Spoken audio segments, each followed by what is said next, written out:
Global happenings today. We communicate. We analyze global news. Stay tuned. Hello, great people. Welcome back to our channel. We're so excited to have you again as Nigerians are waiting the outcome of today's PDP NEC meeting, which is already ongoing at Abuja Legacy House at Abuja.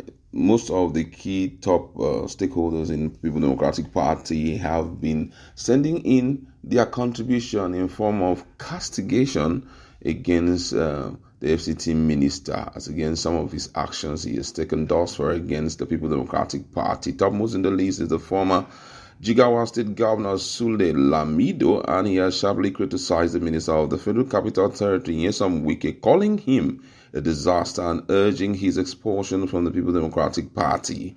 In a telephone conversation in Abuja on Tuesday, Lamido expressed his dissatisfaction with Wike's action, stating that despite his long-standing membership in the People Democratic Party, he could no longer participate in leadership meetings as long as Wike and former Benue State Governor Samuel Ortom remain on the party's board of trustees.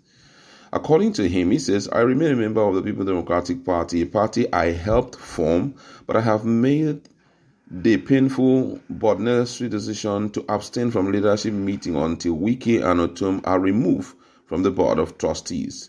Lamido was particularly vocal about Wike's role in the recent sealing of the PDP National Secretariat, which he described as a betrayal of the party that had honored and brought him into relevance. In his comment, he says Wike is quite frankly a disaster.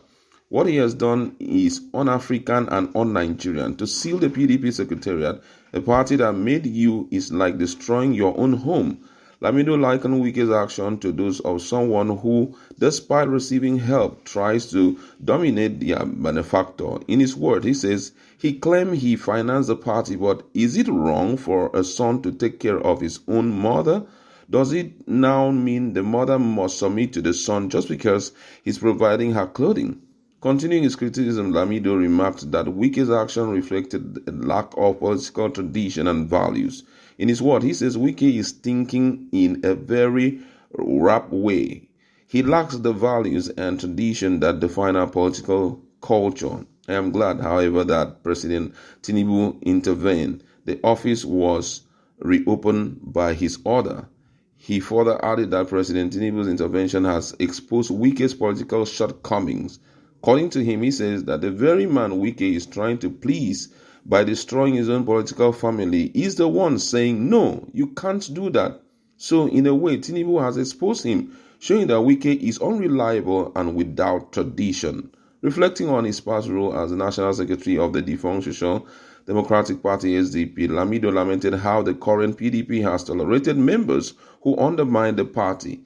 He pointed to Ortom's support for Peter Obi in 2023 presidential election as an example of the party's tolerance for dissent. Lamido demanded actions from the party's National Working Committee, stating that Wike, who claimed to love the party but is clearly undermining it, should be expelled by the National Working Committee. Why hasn't that happened? He also criticized the inclusion of individuals like Ortom and Samuel Anyanwu on the BOT, calling them impostors and asserting that their presence undermined the party. In his word, Lamido says, that's why I have said I will not attend any PDP meeting unless Wike is expelled and people like Ortom are removed from the BOT. I remain a PDP member, but I will not participate in party functions or answer calls to meeting while these individuals remain in leadership. How can I sit with someone like Ortom in the BOT to discuss the future of PDP, or someone like Anyanwu who is rejected in his own zone and now being imposed by another zone? They are impostors. That was the position of Lamido. Now the National Working Committee, the NEC meeting is currently ongoing, and most Nigerians are waiting for the communique of that NEC meeting. Don't forget that NEC meeting, that PDP NEC meeting, has been postponed severally. It came to a point a lot of people have lost hope, feeling that PDP is not the opposition party they thought it was. But somehow, yesterday, that conclusion was made, and today the meeting is holding. The big question is, what will the outcome look like? Most key benefactors of the party and those who are top stalwarts of the party are of the opinion that all the imposters, starting from Wike or Tom and the rest, should be kicked out. And most people say the party will descend into collapse if that decision is not made today. But don't forget that Wike may have his own bad side, but at the same time, a lot of those who are working in PDP or who have been governors in PDP has, in one way or the other, enjoy his company, not just company as an individual, his financial contributions, his standing tall for them in the period of crisis and all of that. How would all of this be bisected and the right decision made? You've heard from Lamido. He says if Wike and Samuel Tom, alongside the likes of Samuel and Anyanwu, are still part of the party, those considered to be imposters, then they should mark him out of any form of leadership position. But then some people are also reacting to Lamido's statement. Many are asking, how much did you contribute to the party?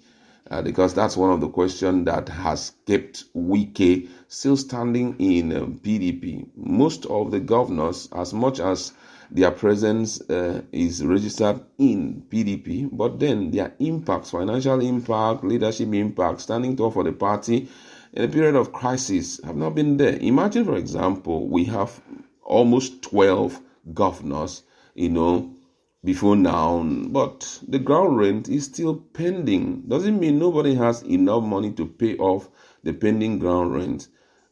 Today, the party came up with the true amount that they are owing as ground rent, and it was just 7 million. 7 million naira. Doesn't mean all these governors, our politicians who, in quote, have looted, the treasury of their individual states cannot cough out that amount and settle this whole, shameful thing. I believe that they all have that amount, but why is it that they cannot stand tall? For me, I feel it's a clear indication that you have little or no interest in it, because if you must prove your love for someone, you must show by the giftings you give to the person. And that's the only person who have been doing that is Wike. And that's why it's difficult to sideline him, because anytime something that demands finances shows up, he's always ready to give. And he has gone as far as even keeping so many of these top leaders, that's politicians in their respective state, active with his money. The big question is that, does it mean they don't also have money? These are some of the questions that is begging for answer. Lamido has made his point clear. Until Wike is expelled from the party, that he will not attend any leadership meetings of the party. Neither will he partake in anything. But the question is, will Wike be expelled today? The likes of Samuel Atom, all those who have involved themselves in anti-party activities, will they also suffer the same fate? Because if you're talking about anti-party activity, there are many. We must be very clear about this. The likes of Governor, of Akwa Ibom said, we saw what he said fairly recently, though he said he's about moving to, the All Progressive Congress come June. We also heard somebody like Nwabara when he openly, appreciated the efforts of Abia State Governor and said he was going to always support him. Those are, cut and pieces of anti-party activity. So before we take a decision, we must get to that point. But, if we must do the right thing, we must do the right thing. And I think that with all the pushes we are seeing thus far, I don't know if Wike will be able to escape this one. Let's meet in our comment section and talk more on this. What's the standpoint in respect to what Lamido has